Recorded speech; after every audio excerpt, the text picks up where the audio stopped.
sum of independent and identically distributed random variables. The next point is regarding the independent and identically distributed random variables. Now let's consider that the random variables x1, x2, x3 and so on up to xn are the independent and identically distributed random variables. So independent means they are not depending upon each other, and identically means their probability density functions are going to be same, or they'll be having the same probability density function. Now let's consider that W is the sum of identically independent and identically distributed random variables. So let's say x1, x2 and so on up till xn. Since they are independent and identically distributed, we can write this one as their mean and variance will be same. Certainly, as they are identically distributed means their probability density is going to be same, means the mean and variance will be also same. So mxi is equal to, mxi indicates the mean of any of the ith variable. So that is given by e of xi, that is equal to mx. And variance of any of the ith random variable is given by e of xi minus mxi the square. So this is equal to del x square. So example, for sum of identically distributed independent and identically distributed random variables, we need to prove that mw is equal to n into mx and variance is equal to n into del x square, and the characteristic function phi w of j omega is equal to phi x n of j omega. So to prove this one, so let's prove this one. So for proving this, let's first one, mw is equal to n into mx. We need to prove the sum of identically independent, identically distributed random variables is given by w is equal to x1 plus x2 and so on up till xn. So mw, the mean, is given by expectation of w, and that is equal to e of x1 plus x2 and so on when we substitute this w. And we know that expectation is distributive. We can obtain the expectations of these individual identically distributed random variables. So when we write them in this fashion, so let e of x1 be equal to mx1, e of x2 be equal to mx2 and so on up till mxn. But we know that they are identically distributed. As they are identically distributed means mx1 should be equal to mx2 and so on. And let's say these all are equal to mx. So we can write simply these as mx plus mx and so on up till the last one. Then it is nothing but simply the addition of n mean values. So mw is nothing but n into mx. Similarly, this variance square, del square of w is equal to n into del of x square, we need to prove. So for proving this one, it has to be x square. So to prove this one, let's consider that del of w square is nothing but this variances of these individual x1, x2 and so on. And we know that they are identical functions. So as they are identically distributed random variables, their variance has to be same. So let all these del x1, del x2 and so on up till del x n or m are equal to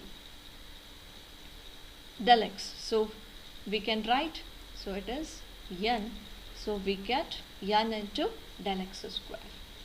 Similarly, the characteristic function phi w of j omega is equal to phi x raised to n of j omega. So for w is equal to x plus y, when w is x plus y in the previous things when we are learning, w is equal to x plus y in two-dimensional random variables, and even so while learning those, we wrote phi w of j omega is nothing but the multiplication of phi x of j omega and phi y of j omega, and we have proved it in the previous video. So w is nothing but the sum of x1, x2, the identically independent distributed random variables. So for these phi w of j omega is nothing but phi x1 of j omega, phi x2 of j omega, phi x3 of j omega, and so on up till the last. So which is nothing but phi n of phi x of raised to n of j omega. The next point is central limit theorem. Central limit theorem states that let the random variable xi has finite mean and finite variance. If it has finite mean and finite variance, let these xi be added as w is equal to summation I is equal to 1 to n xi. The PDF of the sum w approaches Gaussian PDF as n becomes large. So central limit theorem states that when xi is a random variable having a finite value of mean and finite value of variance, then when these xi are added n times, then the PDF of this added variable, added function, we can say added variable, approaches the Gaussian PDF. So the mean and variance of the sum is given by mw, which is equal to n into mx, and variance is equal to sigma w square, which is n into del x square. Averaging or law of averages. As n becomes large, mean and variance also become large in direct proportion to n. So y is equal to x1 plus x2 and so on up till xn divided by n. So mean of y is nothing but average of these all x's, and variance is 1 by n of del x square. We need to prove this one. So the proof of this one is my is equal to mx, means y is equal to average of x, which is nothing but mean we need to prove, and del y square nothing but the variance of the y is nothing but 1 by n times the variance of x. So to prove that one, y is nothing but the sum of all these x1, x2 up till xn divided by n. So which is nothing but x1 by n, x2 by n, we can write them individually. And my is nothing but e of y, which will be expectation of x1 by n, x2 by n, and so on, the sums of all of these. So when we write them in this fashion individually, so which will be e of x1 by n, means it is mx by n, mx1 by n, mx2 by n, and so on. But these all mx1, mx2 all are equal to mx, so we can write it is n into mx divided by n, which is nothing but mx itself. And when it comes for the variance y, so del square of y is equal to 1 by n times del x square, we need to prove. So the variance is equal to del x square by n square. We know the variance is written as, similarly it is x1 by n. So the variance of this one is del x1 square divided by n square. So when we write them in this fashion, so we can write this as, so del x square by n square plus del x square by n square. In this way, when we add them, it is n times del x square divided by n square, which is equal to del x square by n, hence the proof. Then the next point is the conditional joint probabilities. Joint probability, this conditional joint probabilities. In this, we need to consider the conditional probabilities means the conditional probabilities. For example, let's say I buy the mangoes is some probability function. Then in this I'll put some condition that I'll buy the mangoes if the cost is less. If they are less costly, I'll buy the mangoes. If I put such conditions, then I buy the mangoes is one of the variable and another variable come into existence, that is if the cost is less. So these kind of statements or these kind of events wherein we go for finding the probability density function are referred as the conditional probabilities.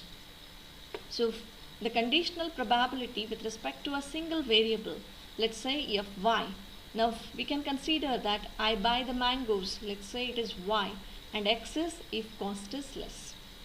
Then we can write that conditional probability as fy of y by x is equal to fy of y by x is equal to x, which can be written as fxy of xy divided by fx of x. So here fxy of xy is the conditional, is fy of y by x is the conditional probability density, and which can be expressed in this fashion. Means here x and y come together because I'll buy the mangoes if the cost is less, or even it may be any fruit. I buy the oranges if the cost is less. So in this fashion, if we have a condition in our phenomena, then the probability is said to be the conditional probability. Now when it comes for the conditional joint probabilities, means we'll be having the two events here. Then their joint probability density function has to be conditional. Then let's see how it happens. Here fx of x, so whatever fx of x is there is equal to minus infinity to plus infinity fxy of xy into dy is the marginal density of random variables. Now here conditional joint probability is almost same as the conditional probability itself. So fx of y by x is given by fxy of xy, fx of x, means whichever is below, that one has to come in the denominator. Similarly, one can find fx of x by y also, and that is equal to fx of x by y is equal to y. So that is equal to fxy of xy divided by fy of y. So here fy of y is similarly in this fashion, it is integrated with respect to dx, is the marginal density of the random variables. So fxy of xy is equal to fy of y by x, fx of x, and fx of x by y, fy of y. So this is the conditional joint probability. It has some properties same as that of the properties of a single variable probability density function. So they are, the conditional PDF is always non-negative. Of course, probability is not negative, means the conditional probability density function is also non-negative. And property 2 is the area under the conditional probability density function is equal to 1. That is integration from minus infinity to plus infinity fx of x by y, or it may be fy of y by x. It is dx is equal to 1 or dy is equal to 1. And property 3 is, if a random variable x and y are statistically independent, then conditional probability density function reduces to marginal density. So that is, fy of y by x, if they are independent, then it is equal to fy of y, and similarly fx of x it would be. So this is proved as fx of x by y is given in this fashion. If they are statistically independent, means their joint probability density is nothing but the product of that individual probability densities. So we can write in this fashion. Now here fy and fy gets cancelled, and only the remaining thing is fx of x. So hence the proof. The conditional joint CDF. So conditional joint CDF, so as it is CDF, cumulative distribution function, is given by fy of y by x, that is equal to integration from minus infinity to y, fy of this y by x is fy of u by x du. So we are taking another variable, because if the same variable is there at both the places, then a confusion may be there. Then fx of x by y is equal to integration from minus infinity to x, fx of u by y du. So the conditional expectation of joint random variables are given by e of g of y by x is nothing but g of y and fy of y by x dy, and similarly e of g of x by y, then it is g of x into fx of x by y dx. The conditional mean is given back. The mean of the conditional joint random variable is given by my by x, so which is equal to y into fy of y by x dy, and of x is equal to mx by y is equal to x into fx of x by y dx, and the variance is del y square by x is equal to y minus my divided by x, the square fy of y by x, and of del x square by y is equal to x minus mx by y the whole square, fx of x by y dx, and its characteristic function is phi of j omega is equal to integration from minus infinity to plus infinity fy of y by x, the conditional probability density function, into e raised to j omega y, because it is for y, and phi of j omega for fx of x by y is equal to e raised to j omega x, so into dx.